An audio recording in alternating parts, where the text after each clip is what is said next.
Hello, Leo Robba. Hi, Richard. Nice to be here. Well, it's great to have you here. And your exhibition is Gardens, Fragments of Life and Loss on at King Street Gallery on William in Sydney. Why the focus for you for so long on gardens? Well, I suppose my love of gardens first started with trailing around after my father, and he was a keen gardener in when we were living in Queensland. And I have quite a lot of early memories from when I was about three. Um, just following around him with his bucket of weeds and his fork, and it's something that I just have always been drawn to. So, in this case of this exhibition, you sound as though you were drawn to it quite seriously. It's a serious contemplation, Fragments of Life and Loss. Tell us about the title. Well, the title, the thing about gardens is they're constantly changing spaces where you're always working away to try and improve their aesthetic qualities. You're pruning and weeding and working with them. But, during this drought period is a really good example as we've, just come out of this really serious drought. I've lost quite a lot of one tree in particular that I love. It used to have this green cave in the summer months that would keep this part of the garden really cool. And during the drought, so it's about a 60 or 70-year-old plum tree, heritage plum tree, and it just dropped dead. So it's kind of and I've painted that tree on and off for the last 12 years. So that idea of um, death, resurrection, mold, compost, decay is always at the heart of a garden. And yet, at the same time, the visual results that you present us with appear to be exuberant. They're almost a halcyon garden. How real and how imagined are the works? Now, that's a good question, Richard, because really, as an artist, I don't know whether I'm an artist who gardens or a gardener who paints. Um, You're but both, Leo. well, I sort of flip between the two. But the thing about painting is I can make the garden look the way I hope it to be. That means that you can literally garden on the canvas in an idealistic That's way. right. Well, Let, and let, actually, yeah, sorry. I was just going to say, let's have a look at some of the works, and of course, ideally, if somebody is listening to and watching this conversation, we hope they'll also be on the website of the gallery, looking at the exhibition, the images in the exhibition. So, let's refer to some of those works now and get a little bit of a sense of some of the things that you've just been talking about, but how you offer it as a work. Um, One of the first works in the exhibition is quite a large work, 2 meters in length, a meter high. It's called Fragments, Seeking Connections. And I'm very interested in the way that you have broken up. It's not just a single image, it's a whole series of images connected together. Tell us about that. Well, it's interesting that you started with that painting because that's almost where I finished the work, the body of work. So that painting I produced over about a 12-month period, and it is partly it's a different way of working to what I've been doing in the past. And what I've done is I've taken images from existing paintings within this show, and I've reframed them and joined them together to make this work. And for a long time, I've been painting on plein air, but this is the first time I've actually used Photoshop to create a work. So I basically created a study from existing works, and then painstakingly produced it over a period of 12 months. And you're right, the title leads me to the idea that I was constantly, so I took those images, but I've actually added to them and made them more complex. And the ideas of these twigs reaching out, touching the next frame, and the idea of, you know, when you're in the garden, I'm really drawn to particularly autumn as a time where you've got this, you know, amazing, you're looking through trees and twigs and branches where leaves have fallen. So you've got this almost like matrix of interesting things to look at. You do seem with this exhibition to have been fascinated by the idea of connected images, different parts of the garden, perhaps all seen at the same time. There's a huge work, Big Garden Split Views Hillston is the title of it. It's 9 panels. It's enormously big. Tell us about that. And is that literally just a way of seeing an entire garden from different perspectives all in one go? Yeah, so it very much is about that. You know, when I wanted to create a work that sort of simulated my feeling of walking through a garden and the different views that you might experience as you turn a corner and capture a view. They started off as individual paintings, and I slowly joined them together. And as I joined them together, I then shifted them around and started joining. So there are links between each of those individual panels to make one big work. So that work evolved over about a 2-year period. And does it now feel that that whole is in some ways greater than the sum of the parts? Absolutely, because someone said to me, "Oh, now I really like that one in the middle. Can I buy that one?" And you know, when you're facing financial disaster, with a lot of people are at the moment, that's quite tempting. But no, it is definitely one work. It's a single work and a single vision. Yes. This exhibition, of course, as you were explaining, is a wonderful big vision of you as an artist gardener. I don't know whether I can separate those two words for you or not. But it's also the first solo exhibition for you in, what, 5 years or so? So a pretty significant exhibition. Yes. No, for me, it has been, which is why I sort of went to the effort to write an essay about the work to try and explain it more for people. Yeah, and it was a deliberate thing to have a period of time where I was not going from solo exhibition to solo exhibition. I have had, you know, been in a lot of little group shows and been just painting away. But I decided I And I wanted should to. also mention, because I know I've seen this many times, you've been a finalist in many national prizes, and you've certainly been very active in producing work. Yeah. No, look, you know, I do love exhibiting, but this was a deliberate, not a strategy, but a deliberate thing to step back and think about what I'm doing. I heard someone say, "Oh, that's that guy that paints gardens," and I thought to myself, "Is that what I am?" I want them to be able to say, "That's the guy that paints gardens," and they're really interesting. So I think I wanted to have a period of self-reflection and self-critique about my work, to think, if I'm going to paint gardens, if I'm going to continue with this same subject, how can I do it differently and and probably in a more intense way, a more visually intense way.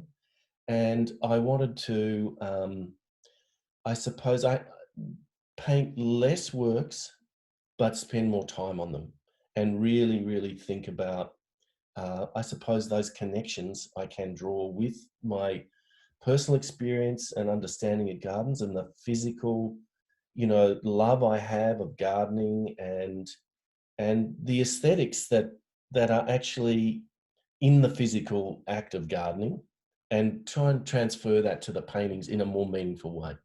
You do also seem in this exhibition to be asking the viewer to do more than just look at a nice image of some foliage or a particular part of a garden. You do seem to be asking the viewer to to make connections, to see patterns, to understand those alignments and those elements that go into it. Let's look at another work which perhaps is quite explicit about asking for that understanding of arrangements of objects. This is Shanghai Garden, One View Flipped and Repeating is the title, quite a title. Tell us, One View Flipped and Repeating, what's going on here? Well, you know, I had the idea of the show was to just paint images of my garden. But this is where I fell down. In the meantime, I went to China for a conference and to deliver a paper around a project that I'm doing called the Painted River. And I spent time going to a few Shanghai gardens, and I did some painting there. And this is actually from, I have a dear friend who lives in China, and I did a small painting in a garden in Shanghai and gave that painting to him, and then started this in the hotel room while I was there. And then, but it's only really from that one painting. So to actually make it work, I decided to just put it into Photoshop, and it's really actually one image of a garden flipped and repeated to make a sort of almost a semi, I don't like the word surreal, but a surrealist impression of that place, because there was a lot of bamboo and these quite unusual trees that had that sense there. So it's really trying to capture a bit of extension of that place. You mentioned going to China for a conference, delivering a paper, and so on. Your life is not quite as simple as you labelled it as an artist gardener or a gardener who paints, because you also balance life as a professional artist with life as a professional academic at one of Sydney's large universities. How do you find that balance, and why do you choose that balance? Look, I don't sleep a lot, so I like to fill in my time.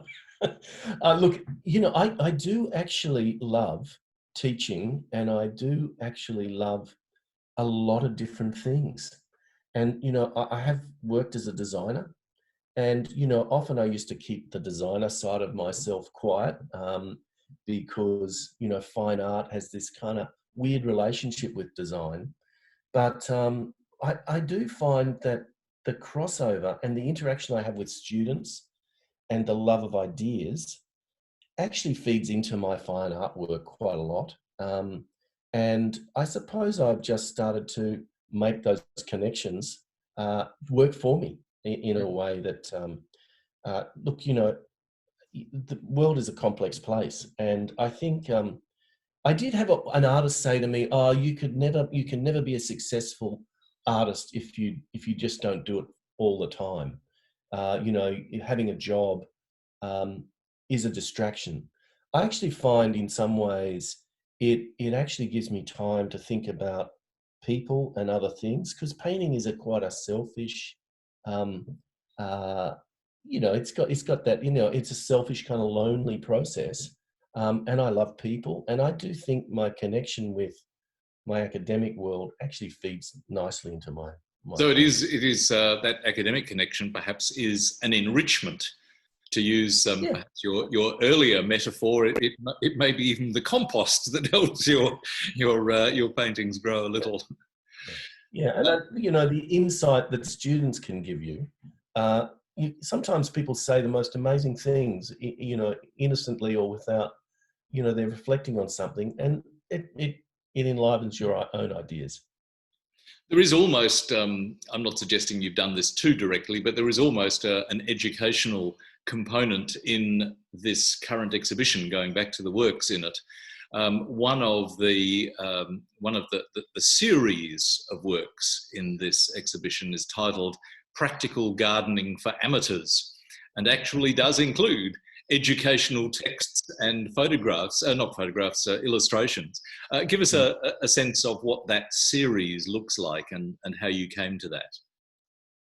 Well, I don't know if any of the viewers, that will be watching this are keen gardeners, but gardeners have this attachment to books and books about gardening. And if you go to any good bookstore, there's always a massive gardening section.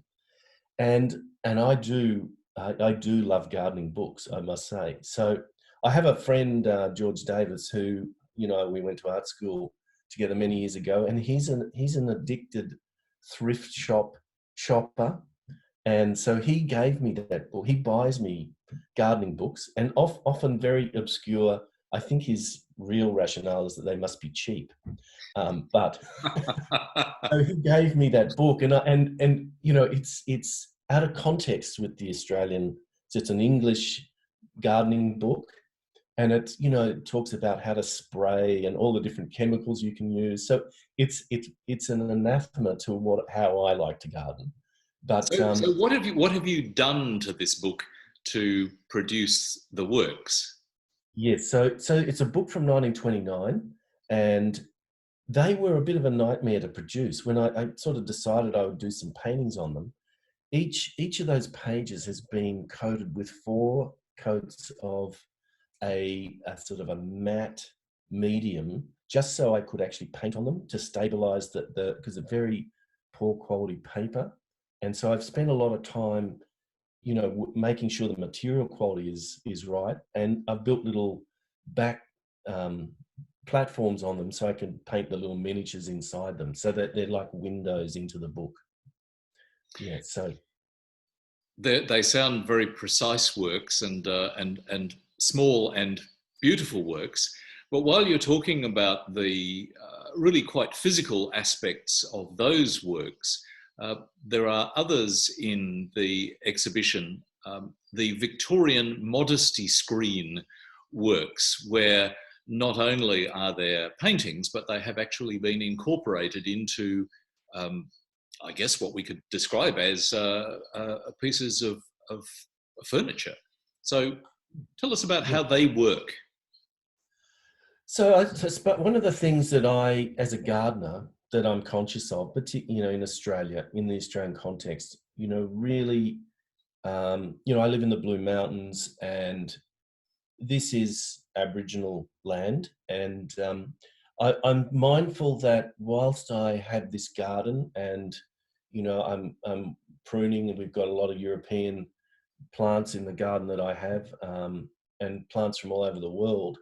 It is sort of a garden really is an act of settlement and dispossession in some form. So the Victorian modesty screen is my attempt to just reflect on that. So the idea is the before and the after. So this is one side of the screen. If you look at it from one side, you have the before white settlement, and on the other side, the landscape after white settlement.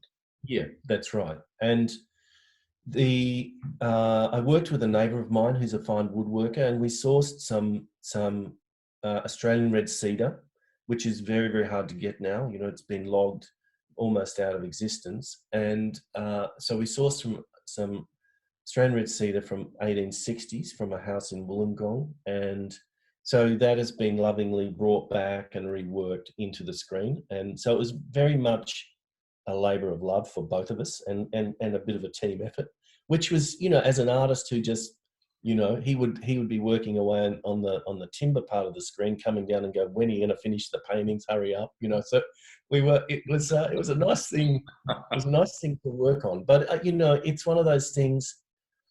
It's something an idea that I had that I wanted to pursue, and we just did it. I just did it. Yeah. Finally, as we come to a conclusion, let's go to the painting, which is in fact on the cover of the catalogue for your exhibition. It's a painting entitled "Waiting for Winter." It's lush and beautiful. The colours are rich, but there is a very enigmatic figure in the work. Who or what is it? Well, I don't know. It's supposed to be a tiger. So it is a little sculpture that my daughter Matilda, made when she was about 12. And it's the first time I've seen something that she made that I went, that's very good. And she sort of knocked it out quickly, but understood this form. And it sits in the lounge room. And it's one of those things, when you have objects of people that you know and you just love them, and it's got this energy about it. I'm really interested in this work. I'm really interested in the idea of the stage and setting up a kind of image that you have the foreground, the midground, and the background. And I've done several versions of this type of composition, part still life, part garden painting. And I really love framing things in a complicated way. So it kind of very set up idea, but it's really my love of that object and the way that the figure looks back at the viewer. And it was also the kind of, I suppose, the narrative content of the painting is that waiting for winter, it was, autumn never came, and this kind of, it's so warm, we're experiencing these warming climates, and the garden forgets to drop leaves and change into the next season. So it was really, as a gardener, that seasonal kind of fear of it not moving the way we should. Well, in these very strange times of social isolation, none of us are moving quite in the way that we are used to. But I do hope that you have chance to enjoy your garden in the place where you are at present. Leo, thank you for sharing your exhibition. Pleasure, Richard, and thank you for wearing that wonderful shirt that talks of gardens. My pleasure. All the best. Thanks, Richard.